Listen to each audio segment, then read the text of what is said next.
Hey guys, how you doing today? This is Eric. A lot of my friends call me Cowboy, so refer to me as you wish. Um, I do live in the country. I am a bit of a redneck. Um, I'm country, I live simple. And for all those who say that country is a lifestyle, fuck you. It's not a lifestyle. It's a fucking frame of mind. It's how you live. And I am in a constant country state of mind. Um, it's living simple, being happy with what you have when you have it. Um, it's getting up as soon as the sun rises, going out and slopping the hogs and feeding the cattle. It's there'll be times when all you got to eat is cornbread and beans. I've done that before, but it's being happy with what you got and blessed that you have it and feeling lucky. It's going to church on Sunday morning and praising God. I know God's not that big in this day and age, and a lot of you people don't, oh, God's not real. You're going to find out. I'm not going to judge you because that is not my place. As a Christian, that's not my place to judge. That's the good Lord's place. Judge not, lest ye be judged. But either way, I'm here to teach you moonshine, homebrew. Homebrew is beer. Moonshine, brandy shine, homemade whiskey, how to flavor your alcohol, and just a bunch of shit, that rednecks do, easy fixes.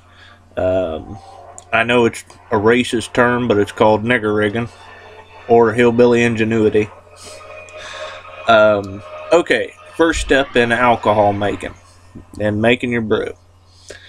You're going to take your still, S-T-I-L-L, not S-T-H-I-L or S-T-E-A-L. So don't get it confused.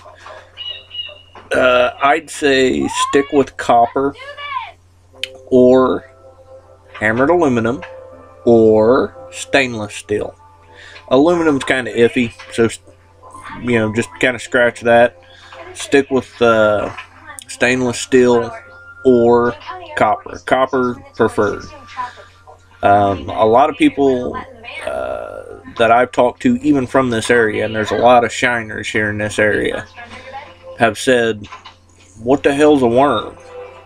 Well, a worm is a coiled piece of copper between 1/8 of an inch and 1/2 inch wide that you coil in a bucket, poke it out one side, and that's your shine condenses in that worm in the copper pipe and comes out liquor.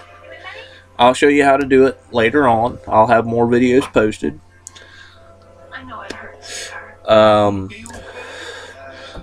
Let's see. There's several different ways. I'm not going to go through them all. I'd be here for 10 hours. But you can research some steels and figure out how you want to do it. You can find a way to through videos on here on YouTube to make a homemade version, what they call a tabletop still, and that's pretty much what I'll be working with, is a tabletop still. I only do maybe a gallon at a time, if that. It's slow and tedious, monotony, gotta love it, but it works. It does the job. I'm also, I think I said it already, I'm going to be teaching you how to flavor it. Okay, now to debunk some myths. Alright, I'm sure if any of you are watching this video, you've watched other videos on how to make moonshine and seen the kind of retards they are. No offense to them, but it's pretty retarded. They tell you to discard the 4 shots, or the first 4 to 6 ounces. No. That's a myth. I'm here to tell you, it's a myth. If you're working, I go, okay, here's the thing. What you're doing, the basic premise, yeast eats sugar and shit's alcohol. It's that basic. Alcohol scientifically is known as ethanol. That's all it is. You're not going to get methane, propane, any of the other things. You're not going to get any gasoline from corn liquor, brandy, homebrew. You don't have to discard the 4 shots. You just don't have to. Even in a small brew, even if you're only doing a gallon, you don't have to discard it. That's total bullshit. Sorry to say it, and I know there's going to be people out there criticizing me and telling me, oh, you're full of shit. Well, if anybody knows anything about the Hatfields and McCoys, they know about Devil Anse Hatfield. Well, old Devil Anse is an ancestor of mine. My grandmother was of the side of the family. Hatfield girl married a McCoy boy, or vice versa. Either way, that's my grandmother's side of the family. I am direct kin, so I have Devil Anse's moonshine recipe and a Bible at my grandma's.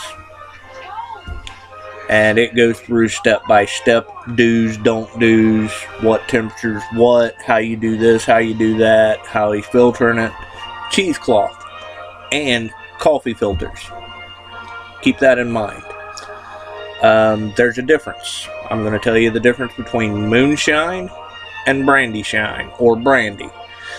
Moonshine is corn liquor, or any kind of crop, like rice, wheat, oats, barley, hops. That's a moonshine. And you can develop a flavor of moonshine by mixing so many pounds of corn with you can use, I've seen people use sorghum molasses. I've seen people use cane sugar. I've seen recipes where carrots are involved, because if you get them fresh enough, carrots are really sweet, and it produces a good flavored whiskey, actually. But that's moonshine. Brandies are fruits, any kind of fruit. I wouldn't go as far as to say watermelon, kiwi, anything real mushy. That kind of breaks down. Not good. Keep it solid. Orange juices, bananas. One I want to try, actually, is pineapples. Pineapples, maybe kiwis, something along those lines. But that's a brandy. A brandy is fruit. Always remember that. Brandies are fruit. White Lightning moonshine is corn. And it doesn't matter where you get your corn. A lot of people on here, I've seen them say, oh my God, don't use horse feed, don't be stupid, don't use cattle feed, don't do this, it ain't gonna hurt you. It's like if you go out in a field somewhere behind your house and you run into some field corn, you know, those crazy kernels, you know, they got yellow, dark red, like blood red, white, green kernels on them. You can use those too. And what you're doing to prepare your mash, even when it comes to the fruit and corn's the same. It's the same process as soon as you've got enough to make it. With your fruits, you get a, I can't remember what they call them. It's a big pan, or a big, almost like a crock pot. There you go. Get you like a 5-gallon crock pot, fill it halfway with water, dump all your fruit until there's about ½ inch of water over top. But mash up your fruits, or get your fruit juices all in there. Then you're going to put your water in. I recommend 10-pound bags of sugar. If you're just going to make a stovetop, just a gallon or 2 batch. Boil it, or get it heated at 150 degrees for about an hour. And that's if you've got like apples, pears, things of that nature. What you're wanting to do is you're wanting to leach the starches and the sugars, which starch is the sugar. But there are a difference. There's regular sugars, and then there's your starches in the fruits and in the corn. What you're doing is you're opening those up. You're putting it in your water, in your liquid. Then you'll let that cool. It might take an hour. You know, do it when it's about between 76 and I'd say 84 degrees is about where you want to keep it to work. Anywhere above 85 is kind of pushing it. Yeast dies. The yeast to work your wash, your mash, whatever you want to call it, it will kill the, it'll just kill the yeast at a certain temperature.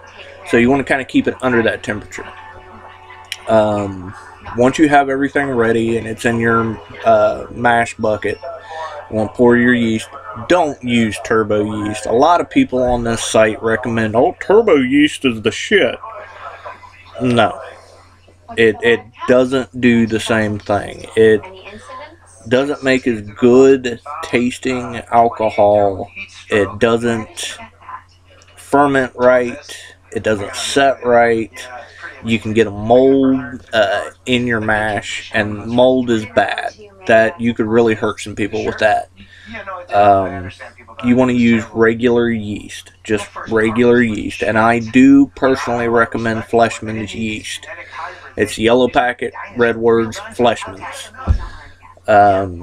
Just one packet. If you got a whole 4 or 5 gallons brewing in your mash bucket, use 2 packets. It won't hurt it. And I'd say between 5 and 7 days is how long you want your mash to work. Every day, maybe twice, once when you wake up, before you go to work, before you go to school, whatever. Stir it. Now be prepared, because when you stir it, yeast will be activated from the bottom. I don't know what all's going on down there, but gas bubbles will come out that will fizz and spill all over the place. Just a little bit, not a lot. You won't lose a lot of mash, so don't worry. I recommend setting it on like a baking sheet or a cookie sheet or a tray of some sort to catch that extra fallout.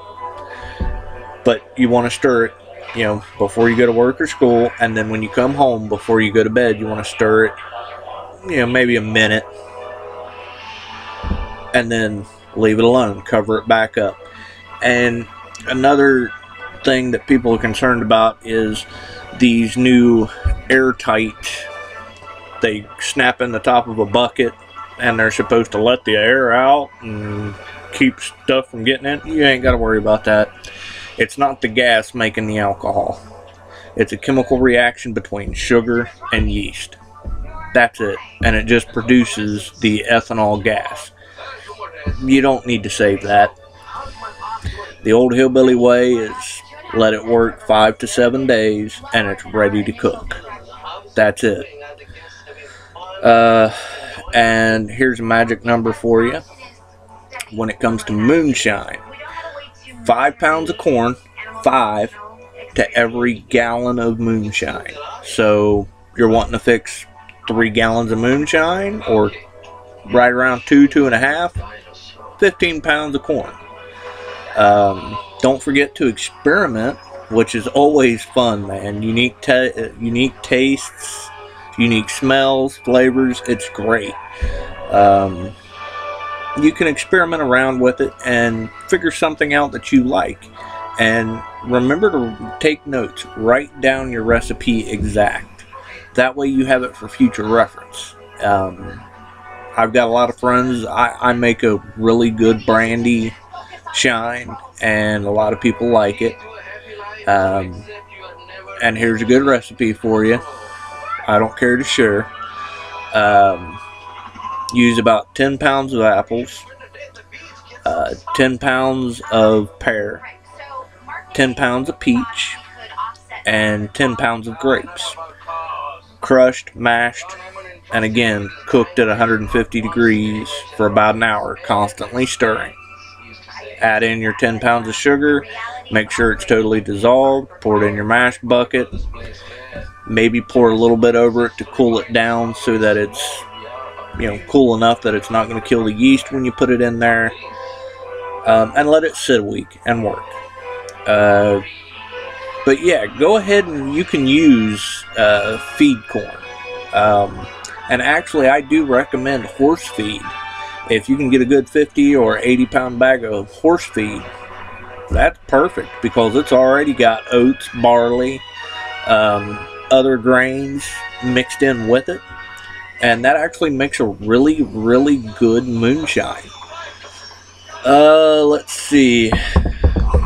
Another myth. I already said the 3 shots. That's just stupid, retarded hillbillies. That's them ones that ain't got no learning. They just watch their grandpa. You gotta be kind of scientific with shit. The 2 magic numbers is 150 to leach the starches and sugars, and then 180. I recommend running a test batch, like fill your still with regular water, and they sell these thermometers that go in the stock pots that will tell you the temperature inside. You want to watch it, and about 180 is when alcohol turns to vapor and you get your moonshine. If you go 190-ish, well, here's the thing. 180, alcohol turns to vapor. 212, actually it's more like 208, water turns to vapor. You want to keep the water out of your moonshine. So I'd recommend personally between 180 and 190, keep it right there. You'll run the best moonshine. If it comes out, and get a hydrometer. They're also known as an alcoholometer. They will tell you the proof of your liquor. That's very important. You want a high proof alcohol, you want to get as much alcohol as you can and not much water. That'll cut your proof down. Easy way to explain proof is double the percentage of alcohol. You know, you go to Walmart or any corner liquor store at UDF or whatever, they sell the weak shit, the 21% alcohol. Well, if you look on the bottle, it'll say 21% alcohol by volume. But somewhere else, it'll say 42 proof. 21 and 21 is 42, 42 proof. 180 proof is... There's an American Navy man here, part of a research. Fuck. I'm having a brain fart. Anyways, it's about 190. Yeah, 99 is 18, so 180 proof is 90% alcohol. You want to keep your alcohol between, so it don't fuck you up too bad. I'd say between 160 and 180 is about the proofage that you want. Good recipe, or no, not a good recipe, sorry. But yeah, those are the 2 magic numbers. 150 to start your mash, 180 to cook it off. 180 to 190, stay in there. I recommend, honestly, instead of, you don't want to toy with open flames with a still going. If that still springs a leak and the alcohol runs down the side, it's going to be like lighting a match and throwing it in gasoline puddle. It's just going to go foof. And you got to think, you've got that compressed ethanol inside that still, so it's going to blow sky high. So I recommend, honestly, a single burner. It reminds you of a stove, the coil that gets red. That's why you run a test. you get that thing set up and marked so you know right about where 185, 190 is constant. That way you can just turn it to that mark, set up your worm, get your collection jug, and go watch a movie. When you come back, it'll be done. But yeah, don't use open flames. That's not smart. That's, yeah. Good recipe for warm apple pie or hot apple pie. Get you some apple cider. Good apple cider. You know, try a couple out. Just drink them plain. See what one has the best flavor that you like. Because you got to think of people's tastes. If I like this, how many other people are going to like this? If I think this is nasty, how many other people are going to think this is nasty? That's what, you know, use your brain, man. Use your kidney. Where I live close to a place called Laurelville, Ohio. And we have a little fruit company there called Laurelville Fruit Co. They sell award-winning apple cider, and they have done so for 40 years that I know of. My father was buying it when he was a kid. So yeah, I use Laurelville apple cider. I get a gallon of it and a gallon of Welch's apple juice. Here's the trick. What you want to do in a separate, like, saucepan, you want to put a half gallon of your cider, half gallon of your juice, with, depending how sweet you want it, between 4 and 6 cups of sugar. You're going to want to go out and buy actual cinnamon sticks. They come anywhere from like 10 in a little package to 20. I recommend putting about 10 in the saucepan with it. Heat it to a rolling boil, not a bubbling ploosh, ploosh, ploosh everywhere boil. Rolling. Okay, you got me so far? Alright. Then you take it out, let it cool. You collect your cinnamon sticks out, put them on a plate, paper plate, glass plate, don't matter. I recommend to use pint jars. They work the best. Fill those half full of your apple cider, apple juice mix. Okay? Then the other half, top off with your moonshine or your brandy. Then you want extra taste, something sweet that's in there. Get something called a maraschino cherry. They're very sweet, taste like candy. Mwah. Put you 1 or 2 of those in the jar and a single cinnamon stick. Screw on the cap tight, put it in the fridge. Your hot apple pie is ready, and it'll be top fucking notch. And experiment. Have fun with it. Yeah, I mean, a lot of people, the government especially, is worried about us simple folk making moonshine and selling it. Nah, that ain't no fun. I don't want to go to jail for this shit. I make it and I drink it. And I share it with my friends and family. And if I'm at a party, I take a couple gallons with me, because we're all going to end up drinking it. Especially down here in the hills. Good idea for, and I've done it before, for flavoring your whiskey without spending a lot of money and getting a barrel from, like, let's say Jack Daniel's, Jim Beam, some of those places, some of the big whiskey companies. Don't do that. And don't use stuff from a sawmill either. They use preservatives and different things for the wood to preserve it, to keep it from rotting. So it's very bad to use wood from sawmills. Best thing to do is, if you know the difference between a red oak and a white oak, red oak works too. walk along your street or in your woods or wherever, cut a couple green branches down, real thin ones, no bigger than that, than about an inch around.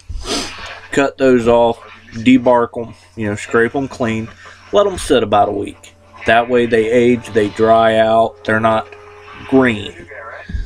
After they're dry, shave them. And you'll want to take they call it a plumbing torch or a plumber's torch. It's just either acetylene or propane in a cylinder, almost like what you'd use in your grill. And you can light it, and it has a flame. The torch. Take a metal bus pan or a cookie plate, put all your wood on that you've scraped off of this oak limb. Toast it, which don't burn it to a crisp, and if it catches on fire, let it, count to 5, blow it out. Do that, shake it around, get them all spread out, flipped over. Just keep doing that until they've got a good coat all around. Now you're going to take a gallon jug that you're putting your shine in. You're going to fill about an inch and a half full of those oak chips that you've toasted. Then you pour your moonshine in on top of it. Cap it. Shake it up a little bit. Sit it someplace, I recommend out in the sun. You can let it sit 24 hours. Hell, you can let it sit a month. And I'll guarantee you, it'll develop a taste. It might remind you of ancient age whiskey, Jack Daniels, Jim Beam. It'll have a flavor. And I recommend to try other woods too. Cherry, sassafras. Sassafras actually has a good taste. And if you haven't had sassafras, I can tell you what you have had that tastes and is made from sassafras is black licorice. So if you want a whiskey, if you're a fan of black licorice, I recommend finding some sassafras and doing that with sassafras. It's very good. Please send comments, respond back. You can ask questions. I'll be checking this every couple of days. And I'll post more videos as time goes on. And some of them won't have anything to do with moonshine, whiskey, or anything like that. It'll just be me ranting and raving. Or me and a couple of my buddies being stupid. Other than that, if you have any questions, comments, whatever, please post them. And I'll respond. Thanks, guys. Have a good night.